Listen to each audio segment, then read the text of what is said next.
Koutou katoa. Hello and welcome to our fabulous little panel on accessibility in the workplace. I'd like to start by taking 5 minutes to intro myself and my fabulous comrades here with me. My name is Humphrey Hanley, my pronouns are he, him, and I'm an accessibility specialist, content creator, mostly on Twitch, and disabled gamer. I love playing video games that people with 10 fingers struggle to play, and the joy of people's reactions when they realize No Hands NZ is not just a nickname. Cool. Hey, I'm Bailey. I don't have an intro as impressive as that, but my name is Bailey. I am a community manager at PICPOC. My pronouns are they, them. Yeah. Oh, yeah, I have ADHD. Cool. I'm Cameron. I'm a programmer, composer, and game accessibility consultant. I am also a co-founder of an advocacy group for disabled game developers called Accessibility Unlocked. And I'm autistic, which is a neurological disability that affects, amongst other things, my senses, my communication, and just lots of stuff. I also have RSI in my hands as a seemingly long-running thing, so that's fun. And yeah, that's me. Sweet. So I'm Kelly. I can see a lot of the audience already knows me, but for those who don't, I'm a senior quality assurance tester. I work in an open plan office area at PICPOC, which can pose its own problems because I'm hard of hearing. I also have auditory processing disorder, which, for lack of a better definition from my brain right now, is kind of the hearing equivalent to dyslexia with how my brain deals with sounds. And I also have tinnitus all the time, which means I don't hear silence ever.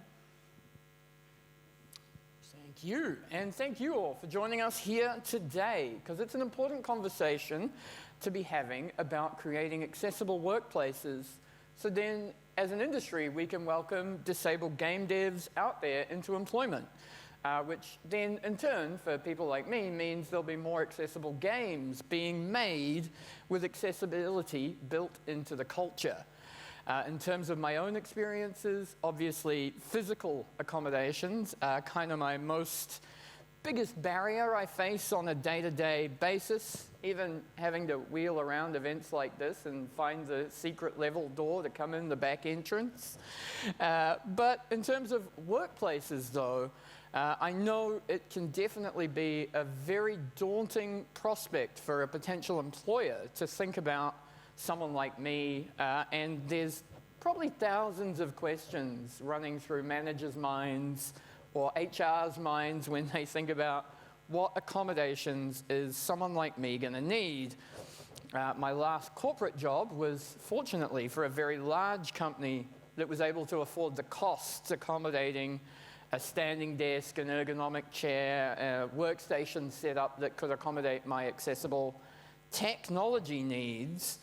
But if you're a small indie studio out there looking to hire your first talent, or if you're a disabled game dev just fresh out of uni, wondering about what is your first job going to look like out of uni kind of thing, the good news is you have a lot of rights. As a disabled employee, there are rights enshrined into employment law here in New Zealand.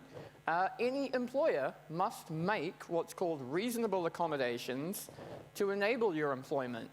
That can encompass a wide range of things, from building access, workstation adaptations, or even flexibility of hours of work. But many of these things will be for little or no cost to an employer. And it's important to have those conversations with your employer, obviously up front if you can, and the ability to, in the case of costs needing to be covered, know that in New Zealand there is support out there available through various organisations such as Workbridge, or even through Work and Income New Zealand. There are employment support funds that disabled people can access, or employers wanting to hire disabled employees can access. Now, obviously, this is very high-level information. It's only a very quick panel, but we're going to go through and ask some questions. But of course, if you've got the app, feel free to ask us questions. Or at the end, raise a hand and just ask away. We're totally cool with that. And the great thing about, obviously, building access for disabled people into your workplace is that if it can accommodate us, it's going to be an even better place for everybody else to work. And the more adaptable and flexible to help others during a crisis or, say, a global pandemic, the accessibility, you know, shifting to remote work at some point, hands up if that's something y'all did during the last year or so. Fantastic accommodation for someone like me that can't always come into the office. So there you go. I'm going to hand it down here to the next people to talk a little bit. Bailey, how does your disability affect you in the workplace? So having ADHD is a roller coaster, to put it in the easiest ways. It can, some days are easier than others. Some days I will be completely fine. You will get a week's worth of work out of me in one day. Other times it can take me a while to kind of get started and, you know, kind of just find my flow of work. Like I said, when it comes to me doing like a week's worth of work in one day, that can be a gift and a curse. Like I said, can work super efficiently. Other times, no, actually, still efficient, but if I am stuck in those hyperfixation moments, don't ask me to do another task because it most likely won't get done. Another big problem I have is with distraction, obviously. A lack of dopamine in my brain pretty much just means that I will follow whatever is providing the most dopamine. If that is my coworker singing a song next to me, you bet I'm going to join in. But it can really be anything that my brain wants to follow when it comes to dopamine. I have a lot of issues with, I have sensory issues when it comes to sound. As I mentioned, distraction is a big thing for me. However, if I am trying to put all my energy into staying focused, I then will, and then have kind of conversations going on around me, any sort of thing, if this is what I'm trying to do 100%, any sort of sound around me can become quite overwhelming. When that hits, oh boy, I am not a person anymore. Fair enough. Yeah. Yep. To follow on what Bailey was talking about, sensory stuff is absolutely a major issue for me as well. And it's pretty much everything. I have issue with noises. If there's a lot of idle chatter, air conditioning is on, someone's making coffee, it is really distracting and overwhelming. Also smells, if someone's eating seafood, I'm going to have a really bad time. And it's not even just the workplace. With commuting, bus rides during rush hour are horrid for me. It's just trapped in a small box with dozens of other people all coughing, other such things. And so, yeah. I also have difficulties with stuff like long meetings. And that's largely because the way that I communicate is different. If I'm meeting with a client, then I need to do what is called masking, which is trying to downplay my autism symptoms to be more palatable and what is expected to be an attentive worker. And that is extremely exhausting. So if I have a meeting that's more than an hour long, I am not going to be able to keep it up, and my ability to pay attention to whatever's being discussed is just gone. Also, my hand RSI can make, when it flares up, it can make doing stuff like typing kind of difficult. It's usually not a major issue, but it has been an issue before. All right, so the day-to-day. When I started at my job, I did not disclose that I was hard of hearing. I did not disclose any of that because I'd been in previous jobs where that had been used as an excuse not to hire me. Now, this is illegal, and I did point this out, and then I got hired. but it's like not a very good feeling, and I didn't want people to meet me and be like, oh, that deaf girl, as their first impression. On the day-to-day though, even with hearing aids, which I got a couple of years ago, have made a huge difference. Without them, the hearing fatigue means that I struggle to get through the day, even after a long conference like this.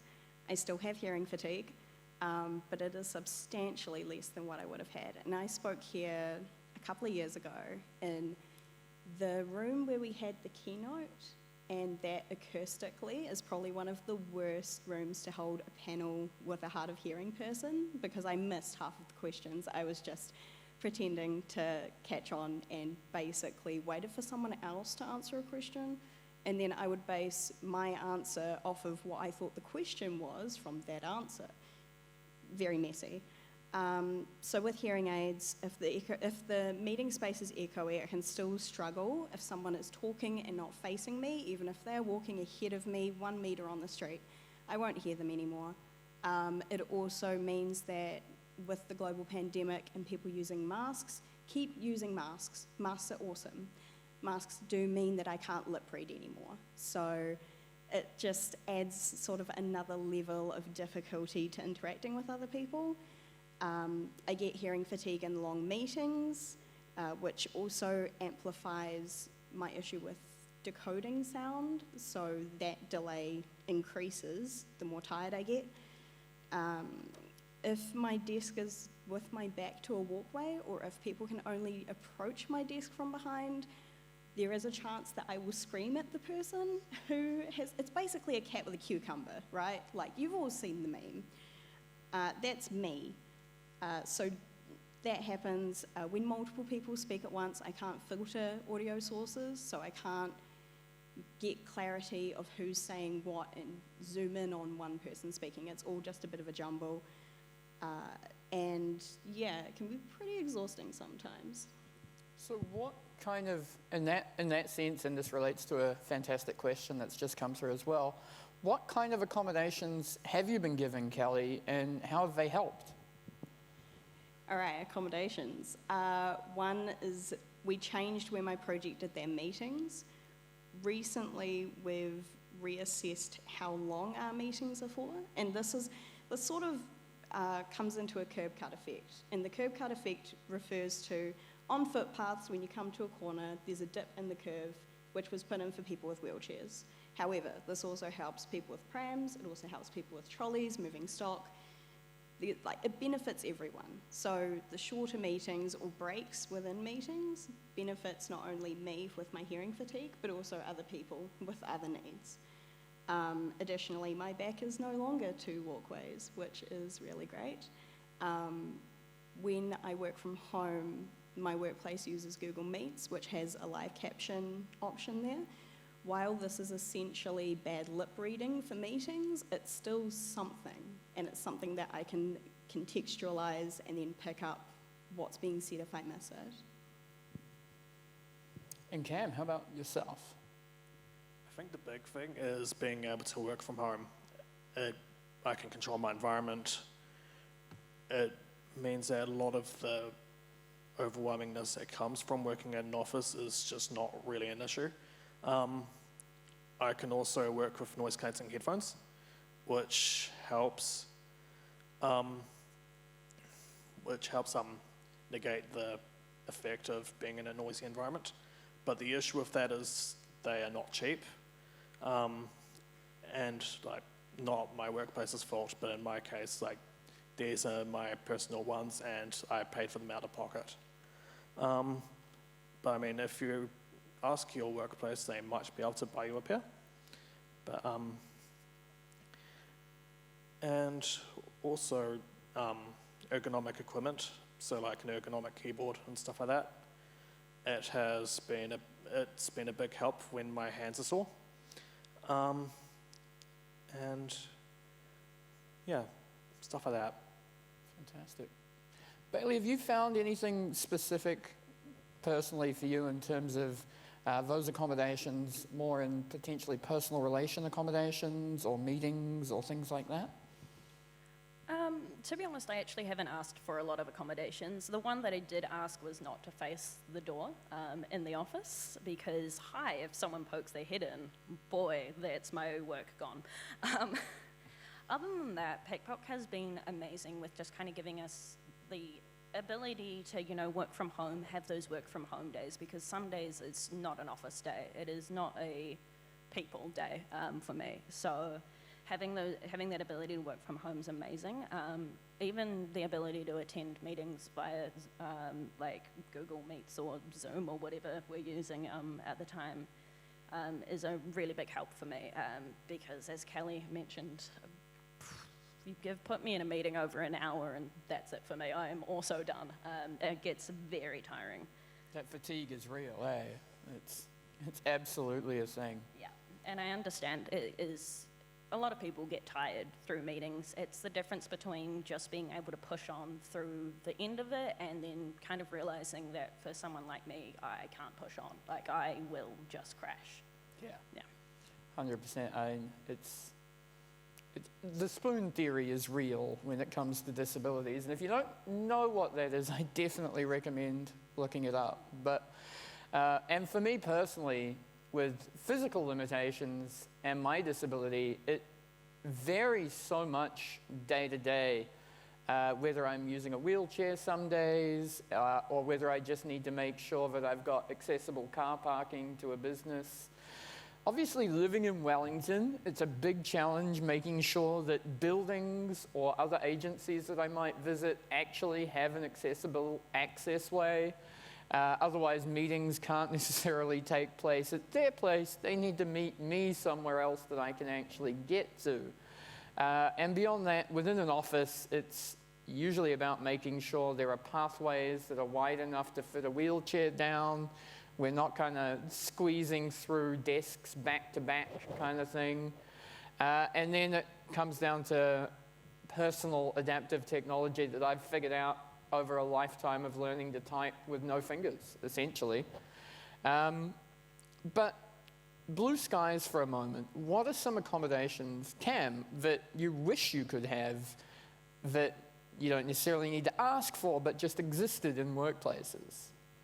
I think the one accommodation that I wish I could have is the ability to not have my video on during Zoom calls and stuff like that. For my game accessibility consulting, clients are usually understanding of that, especially given disability is directly related to what I'm doing. But outside of that, it can be a bit harder. Like, if I don't need to appear on camera, I don't need to appear presentable. I am a bit of a gremlin, and if I can be a gremlin, then I am far more likely to just be better able to pay attention to what's being talked about and be actively involved because I'm not diverting attention, trying to be presentable and look like I'm being attentive. Kelly? Yeah, so the meeting struggle Bailey and I share.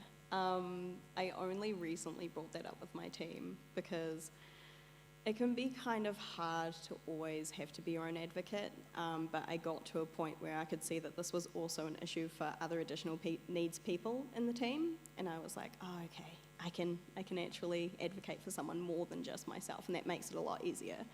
But when you have to push through the meetings, when they're like, oh, this will just take 10 more minutes, just push through, when that's the easiest solution for everyone else on your team, that's really hard because once I push through those 10 minutes, everyone else can go back to being a normal person, and I can't. At that point, I pretty much short circuit, and I will sit at my desk with steam coming out my ears for maybe about half an hour until I reset. And I don't, the other option, right? The other option, if we push over that time and I'm like, oh, but I'm not really needed at this meeting, I could just leave. But then I'm leaving in front of my whole project. And it is a really hard thing to just stand up and leave a meeting when you're pretty much at the end, but you know that this end is going to push you over the edge. I also don't want to miss out on information, you know, like I've asked my co-workers, if there are meetings that I'm not in, please fill me in. I don't want to seem like if I leave a meeting, it's like, oh, well, if you'd have stayed the 10 minutes, you would be fully informed. And I know that my project team is good enough to not do this, but the meetings that we have aren't just with our project team. It's like an aesthetics thing, and I think it's something that a lot of additional needs people struggle with. And I think it's something that like advocating for those breaks would really, really assist with. Yeah, so that's one of my that's my little rant. That's sort of like my big struggle. Other than that, it'd be nice if more people knew sign language. Like, I'm actually pretty blessed. My partner knows sign language. Also, one of my co-workers approached me on New Zealand Sign Language Week and was like, can you teach me sign language? And that was huge for me. I was never allowed to use sign language at school. Like, I had a teacher who saw me using sign in school and told me, well, I don't allow the Māori students to use Māori, why would I allow you to use sign? Which, yeah, it's a big grimace, right? Like now when you're not a student, yeah, it's evil, right? Yeah. Now when you're not a student, you can look back and be like, oh, I really should have called them out on that one, right? Yeah. But they were a dean, I was a student, you know, I was still kind of insecure as my identity as a hard of hearing person, and so I was like, oh, I'll just not push that envelope. But then it's also something that you carry with you. So I feel any kind of struggle that people with additional needs have outside of the workplace also carries into the baggage that you have within the workplace too. But I'm really grateful that, you know, there are people around who will know the sign for coffee, and they will know that I'm going out for coffee. It's the one I can do. The rest of them, I have a good excuse not to do, but the rest of y'all don't, by the way, have excuses for not being able to sign. Oh, fantastic. I mean, obviously for me, there have been some amazing advancements in accessible workplaces with, you know, the opposite of what Cam has found difficult has been a boon to me, being able to constantly Zoom call into events and all that sort of stuff, which is to say that not every accessibility thing works for every disabled person. Obviously, as a workplace, being open to customizing and working with your employees about what it is they need is going to be a very individual and personal experience for everybody. Personally, for me, flexible working hours have been huge in the past. Being able to, you know how many hours I need to put in, but having the flexibility to do some of those from home, some of those in the office in the morning or in the afternoon, not necessarily being locked into a 9 to 5, because I just physically cannot be there for that sort of thing. And I think an important thing, especially for HR people, for example, to think of is when you're advertising a job, if you're looking for employees with diversity and disability in mind especially, consider whether it does have to be a 40-hour-a-week job, or actually could you get 2 people for 20 hours and make it an accessible job that means disabled people think, hey, maybe I can give this job a go. Maybe I can work with this team and find a way to manage that for myself. I think, yeah, there's some amazing ways out there as well to support co-workers who have disabilities and to accommodate, you know, managers and other staff into helping people in the workplace. Have you got any experience with that, Bailey? No, I totally do. I am actually incredibly lucky. The people that I work with, the people that I work closely with in my day-to-day are all very, very understanding of who I am as a person. The one thing I can say is have those conversations. Have conversations with your coworkers. Have conversations. If you're a manager, you know, have those conversations. If this is something that, you know, the employee, you know, has made you aware of, you know, have those conversations and how to better support someone. I'm going to say I'm very lucky. I have very open conversations with my managers about what I need. So while I'm still kind of figuring out what works best for me, you know, it's really, really good to just be able to have those conversations, go, actually, this works better for me than this. Can we, you know, try that? But again, like I said, very, very grateful to have the workmates that I do have. I think one of the most important things to keep in mind when figuring out how to support your disabled workers and co-workers is that each disabled person's needs are going to be different even amongst those who are diagnosed with the same condition. So ask the person what their needs are and listen to them.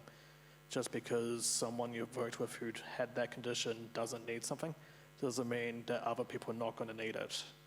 And also, just if possible, try and build a company culture where someone feels comfortable raising issues with their disability. I'm fortunate enough to have not gone through this, but many a disabled person has revealed that they're disabled and have found that they've been managed out or found that they're not meeting targets and other such things. It's illegal to fire someone just for being disabled, but that doesn't mean people are not going to try and come up with excuses for it. So building that sense of safety is important, because otherwise someone who has additional needs might not reach out to you and instead just flame out.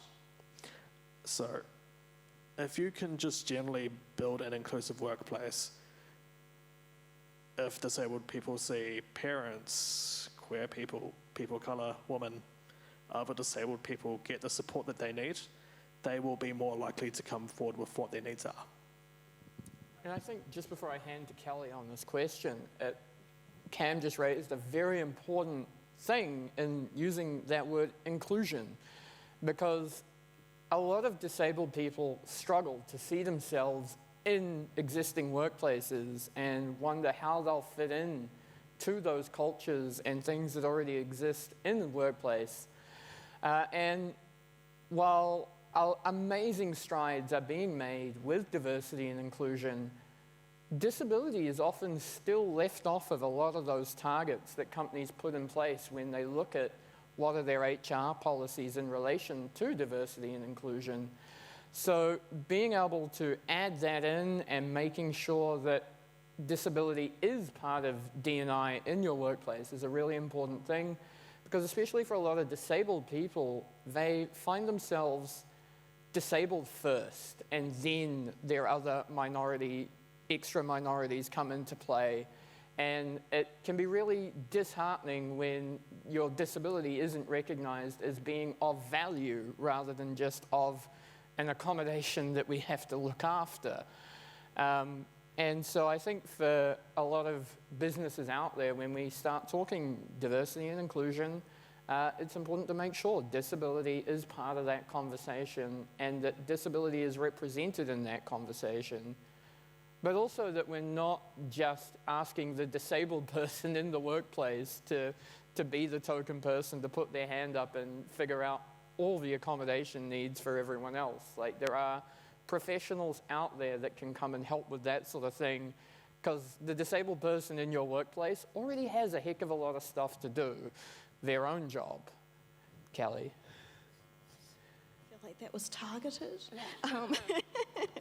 No. Okay, supporting additional needs co-workers. All right, I think there are a couple of things that come to the table here. One, like Cam mentioned, is creating a workplace environment and culture where people feel psychologically safe to come forward and be like, these are what my needs are, and that won't be punitive. At the same time, same thing applies for co-workers as it does workplaces. Don't disclose people's diagnoses if you know them and they're not comfortable with that. That is so hugely important. It's just rude, honestly, and it's something that does impact on additional needs people's trust, their psychological safety. So just, if it's someone like me, my workplace pretty much knows, yeah, I'm hard of hearing. I send out New Zealand Sign Language emails every single year. I don't have any issue with people in the workplace coming up to me and being like, hey, I know you're hard of hearing, I want to learn sign. can I learn sign from you? And I'll be like, yeah, that's cool. But that doesn't necessarily apply to all diagnoses. It doesn't apply to all people. And each diagnosis for a person, as we've heard multiple times, is different. So that's one thing. The other part of the table is the people who are additional needs. Now, there are a couple of people, like couple of groups here that I think of. I think of the people who are additional needs and like out in the open, like myself. And then there are people who fly under the radar. There are the people who don't feel comfortable enough to bring their diagnoses to their employer and be like, hey, can you assist me with this? Or hey, I could be a more effective worker if you help let me be a more effective worker. And there isn't really a silver bullet for that one. That comes down to time, it comes down to trust, it comes down to a lot of things, but ultimately it's going to take a leap of faith on the side of the person who is additional needs and flying under the radar. But know that once your workplace knows what your needs are, they can help you meet those needs. And then you're going to feel better about yourself, you're going to feel more empowered in your job. But understandably, that's scary in and of itself. So definitely a bit of a leap of faith there. Yeah. Fantastic. Do any of us have anything else before I start going into questions? Speaking of which, please feel free to use the app. We've got a couple of questions here that we're looking forward to going through, but if you have more and you have the app, plug them in there. I can see those in front of me here. Otherwise, also, yeah, just wave, stand up and make noise. It's hard to see you through the bright lights, but... I got one last thing. Yeah. I totally Please. forgot this. If you are flying under the radar as an additional needs person and you are feeling stressed and you are feeling strained, talk to someone about it. There is absolutely no shame in getting help. It can be really hard, especially if you are someone who has grown into a disability, or if you are someone who's been disabled your entire life. It's healthy to talk to someone about it. I really struggled with my identity when I lost my hearing. It was something that took me years and years and years to even become comfortable with, let alone be comfortable enough to talk to other people about. So talk to someone if you need to talk to someone. That's okay. To build off what Kelly was just saying, if your workplace has an EAP, that might be something to look into. If you go and get counselling through them, for instance, your workplace won't find out what you actually talked about. So that can be an opportunity to talk to someone without your boss knowing that you spoke about your disability.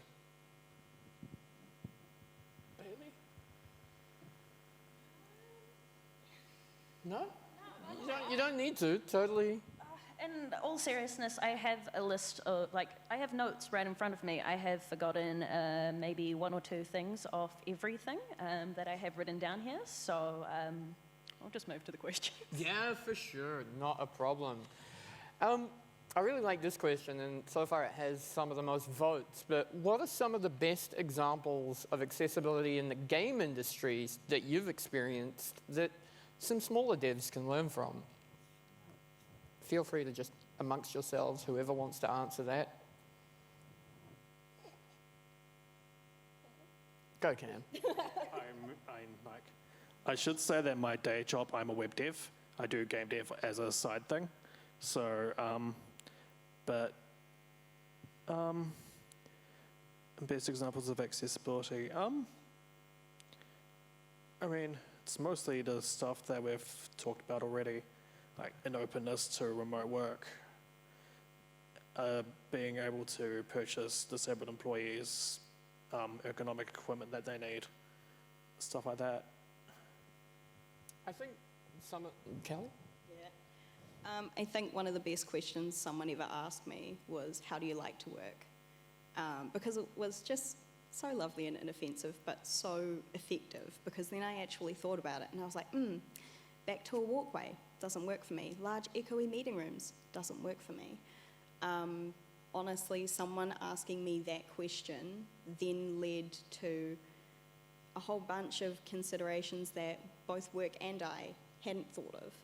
And it means that now it's a lot easier for me to work. So, yeah.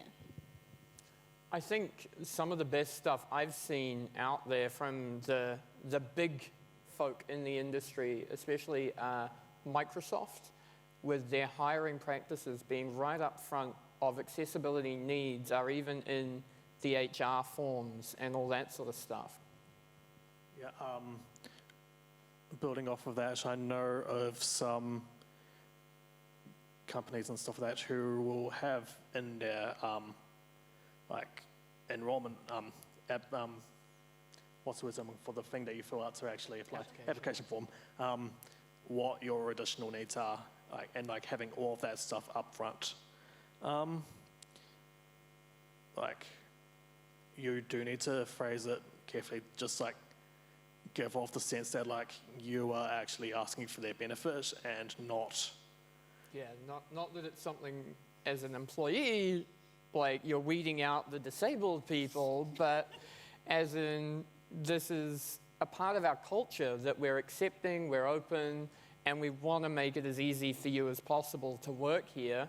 Just tell us what you need and you'll be, almost, it's a tick rather than a cross against you for being able to say, hey, this is what I need, this is my kind of accessibility requirements for employment, and hopefully from there the conversation about what personally works for you can flow. So I think, and again, that comes down to the whole diversity and inclusion thing. If disability is just seen as something that everyone in the company believes in as an important goal to have, eventually it just becomes like everything else, and it's not a barrier, it's a boon. Anything? Nope. Cool, just checking. I'm not going to do anything. Oh, wait, hold up. Sorry, I was going to say I don't have anything other to add than it isn't just going to echo what everyone up here has already said, so yeah. Cool. An interesting question is, what are some of the biggest inaccessible barriers you've faced, and what would be the best ways to overcome that or to avoid those sorts of mistakes? I got a couple. One is when you show training videos that have no subtitles on them, they're going to burn me out super quick. Not so much as... So this is something that makes the culture of a workplace inaccessible in a way, is when I get hearing checked. And it happens. It happens more often than, it should. Because I don't have a deaf accent, because I was born hearing, and because I lost my hearing. Occasionally people will hearing check me, and I know that people don't mean anything bad by it, but it is definitely a microaggression to have to re-establish that yes, you are in fact disabled and you can't just purchase hearing aids off a shelf. That sort of thing, that sort of action makes the workplace inaccessible to me. I mean, to be honest, I think the biggest mistake a lot of developers make is cultural. Like, it's less any specific thing and more just either not being willing to help disabled co-workers, seeing them as a problem, or bullying them over it, that kind of thing. Like, culture is really important in making sure that your disabled workers are doing the best work that they can and that they enjoy being in your employment. I think it's a bit of a cycle as well, as definitely culture, but for example, if you're, as a workplace, putting inaccessible product out there, your disabled employees then directly feel like they aren't valued and their opinions aren't valued, because in the external voice that your company uses, if it is inaccessible, internally they feel left out. So in that sense, it becomes cyclic. The more disabled people you can get into your industry, into your studio, the higher the accessibility of your end product is likely to be. But if the end product isn't also being accessible at the same time, disabled employees will feel undervalued. So yeah, that would be sort of one of my big cultural takes on that really helps. I also think that it's, well, I also think that it's really important when you are making accessibility features in games to do it with disabled people, not for disabled people. Yeah. The amount of times that I have loaded up a game and I'm like, ooh, subtitle options, nice. And the subtitle options are shit. Oh, sorry, they're terrible. they're tiny, they don't stand out from the background, they're in a weird font. There are some games which are barely playable because of this, and it sucks because I know these games are good. I've heard from my colleagues that these games are good, but these games aren't accessible to me. So when, as game devs, we are putting these things in our products, talk to your disabled game devs, talk to people who are hard of hearing. They know a lot about subtitles, they use them all the time. Yeah. Any of those sorts of things, like do it with us, not for us. Take that away today. That's huge. Definitely, 100%. And it's not just the game, it's social media, it's leaflets, it's whatever product the public see, making that as accessible as possible. New question. A question on online resources available to help advocate for more accessibility in the workplace. I think even just looking at disability reasonable accommodations via Google takes you pretty much directly to the Employment New Zealand website, which has a fantastic list of what is and isn't okay when it comes to that sort of thing, but also then takes you to other resources like work and income support and Workbridge. Workbridge are a huge one to look at if you're looking at hiring, even not specifically thinking of hiring disabled people, but if you have a job on offer, go to Workbridge and see if they have anyone that fits what you're looking for. They specialize in helping disabled people get into workplace support. Anyone else know any fantastic resources, online sort of stuff, or local, to help advocate kind of resources? I mean, I think you've covered the main things, Humphrey. Yeah, cool. I just think he is. Yeah, my Twitter DMs are also open. Feel free to reach out. There's another question here about what adjustments can co-workers make. And I think the biggest answer to that is to ask us. If you know someone in your workplace has a disability, befriend them. Ask them what they need. Be nice to them. Speaking as an autistic person, please befriend us. Yeah. We're probably not going to befriend you. It's nothing personal. I'm just not good at it. Yeah, 100%. Just reach out and say, hey, by the way, if there's ever anything I can do, let me know, or would this be helpful? Just be loud when you want to be my friend, you know? No, but a good example of this is someone in my project. When I had my back to a walkway, they could see who was coming because their desk was sort of behind but to the side of mine, and they would take the extra effort to ask me, hey, when they noticed that, you know, I started screaming at coworkers, they were like, hey, do you want me to tap your desk or your chair if I see someone coming over for you? And I was like, oh God, this guy's a genius. Like, now I've got like, you know, a lookout. Now I've got eyes at the back of my head. This is great. And even just something as simple as like, hey, like, you know, is there anything that I can do to help you? And just being open like that, man, that made such a difference. I stopped screaming at co-workers, so yeah. Just to quickly point something out, look at how happy all of the panelists have been when talking about things people have done for them. Just want to raise that. Absolutely. And let me have another look. I think we're almost at the end of questions. I think a lot of these we've already covered to a certain extent. Anyone in the audience not using the app got a question for the panel? Yes. Be really loud. You got it! Do you have any examples of well-intentioned gestures that are actually really offensive or really bad? Sounds like they do. I'm going to start this one off.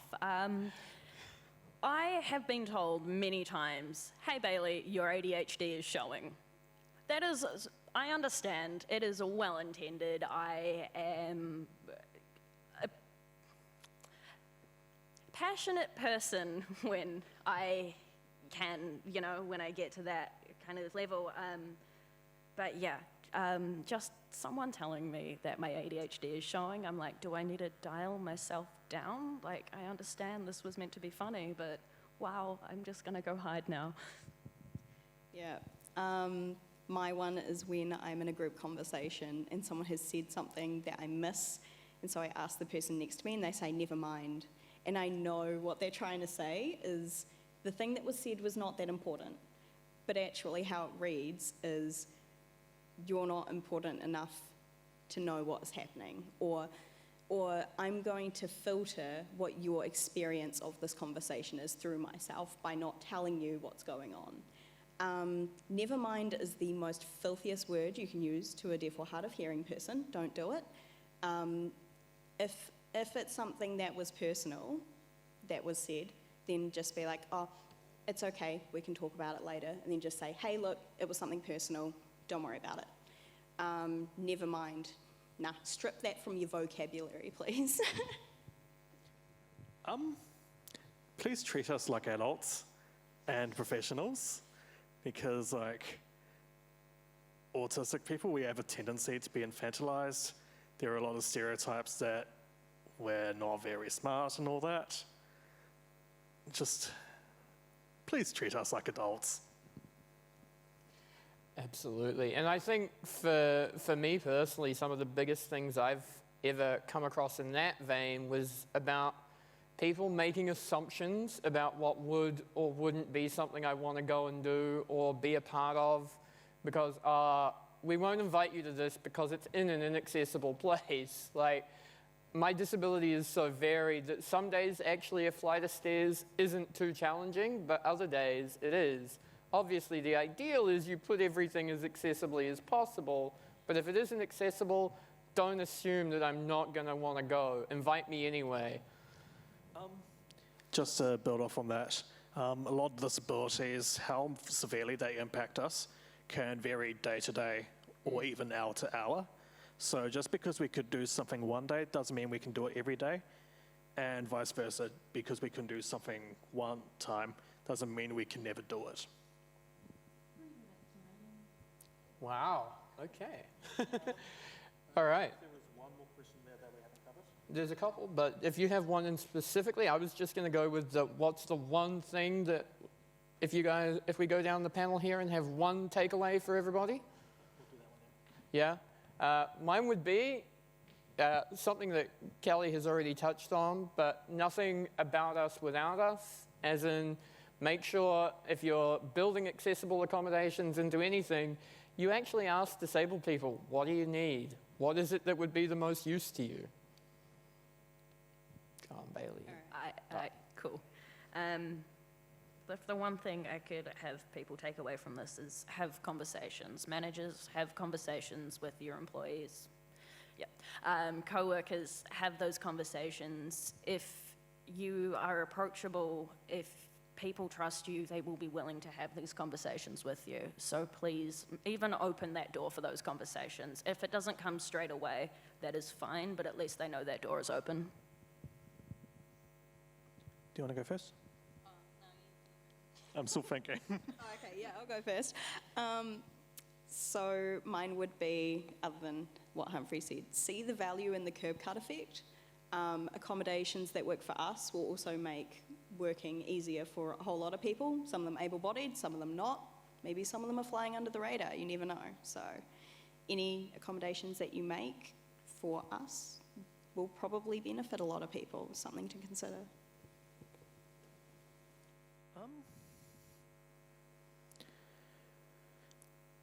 How do I phrase this? treat us, give us the benefit of the doubt. We are doing the best we can, and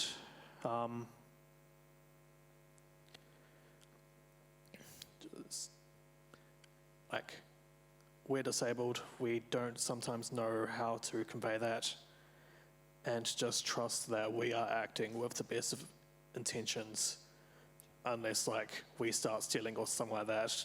That is, but like otherwise, just trust us. Fantastic. All right, thank you, comrades. It's been very, very fun to be here and talk to you all. I think most of us are available on social media somewhere. Otherwise, feel free to reach out. I've put my email address into my bio on the app. I think others have as well. Feel free to. We also broke the app. We have words for QA, but that's a different story. While we are going to have to leave here, feel free to approach us. Yeah. We don't bite. Sometimes. Bailey does. Bailey might. But yeah, so yeah. Thank you.